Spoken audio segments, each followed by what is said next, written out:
It's for sure recording now. Where are we, Amy? Buddies! Say hi. Hello. Okay.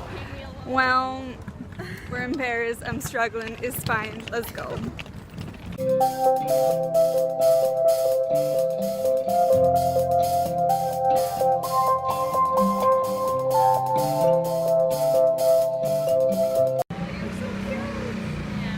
How you feeling? I am great. I'm geeked as fuck. Amy? You see the stairs? They're coming. It's a little dark, but...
Hey everybody, it's Mia.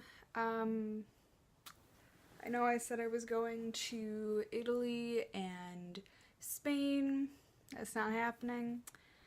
I arrived in Paris on Friday and I came back to London on Sunday. Today is Monday. It's been a time. It mostly had to do with anxiety. I was experiencing severe anxiety and panic attacks. Throughout my stay in Paris, I did not enjoy that, and it became very overwhelming to the point where I couldn't stop shaking, couldn't stop crying. My chest was tight, and I was on the phone with my mother, and at 2 in the morning, she finally convinced me to buy a train ticket home to my flat in London. Dropped a lot of money for that, but it probably saved a lot of money, so I guess that's good. And I started calming down after that. Not completely over the anxiety, and also experiencing regret at not getting to see what I wanted to, but overall feeling very calm since I arrived back in London and got back to the flat, had some comfort food, and just did what I could to relax and calm myself down. One of which was reading Jenna Moressi's Eve the Awakening. I really enjoy her writing. The Savior's Champion is my favorite book, also by her, obviously. And, yeah.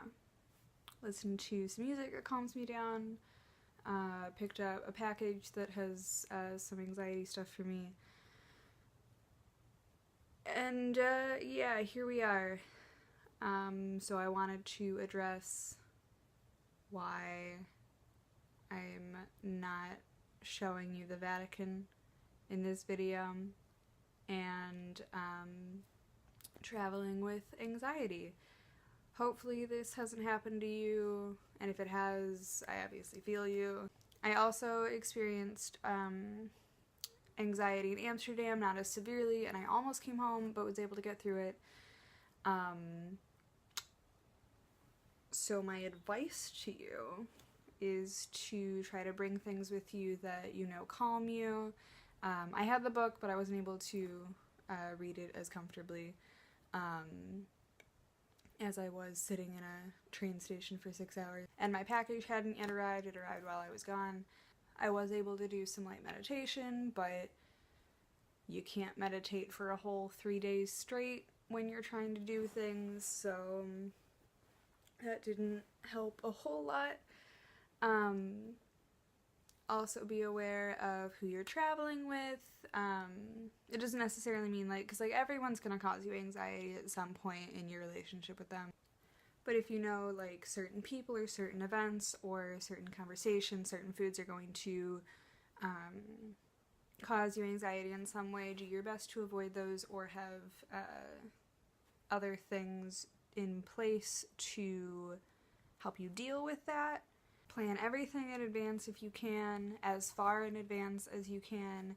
We did not do this, and that definitely added to my anxiety. But sometimes, like me, you do everything you can in your power to ward off the anxiety or to fix the anxiety, and it just doesn't work. And just remember, and this is also a reminder to myself, that it's okay, and going home or going where you're comfortable, doing whatever you can to take care of yourself, your mental health, your physical health, your relationships, because I was about to go off on somebody if I stayed there. It's all what's best for you, and taking care of yourself has to be your first priority. Absolutely, no question. I do hope that one day I get to go back to France, not necessarily Paris. I wasn't incredibly enamored even before the anxiety started. It's not as, anyway. But I do really want to go to Lisieux.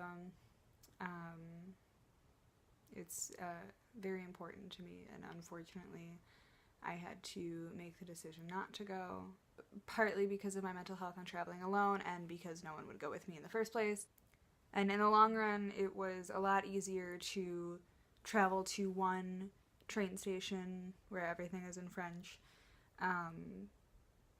to travel back to London where I'm comfortable, where I've been living for 2 months, where everything is in English and I understand it all, where I know the system very well and can nearly travel without Citymapper,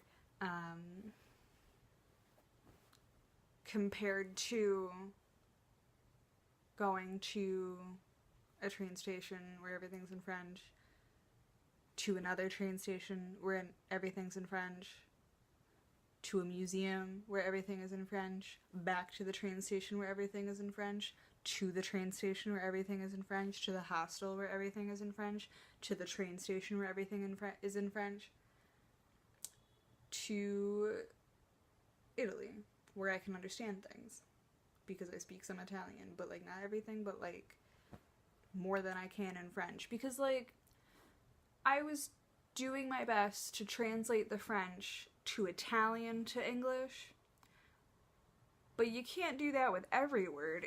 They're both romantic languages, so you can do it a little bit.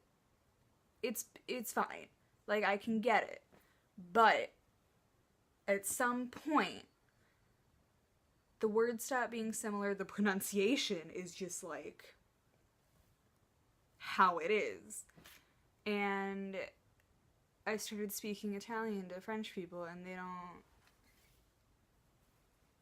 Even when I was speaking English, they weren't very cool about it. So I just had a bad experience in Paris. It didn't help the anxiety, but now I'm home. I'm better. I'm working on it. I'm gonna go to some museums this week. If there's footage, I'll put it here now. And if there's not, then I guess this is the end of the video. Thank you very much for watching. If you have any questions about my project, about my travels, about studying abroad, about traveling with anxiety, leave those down in the comments and I will get to them either in the comments or in another video. See you later.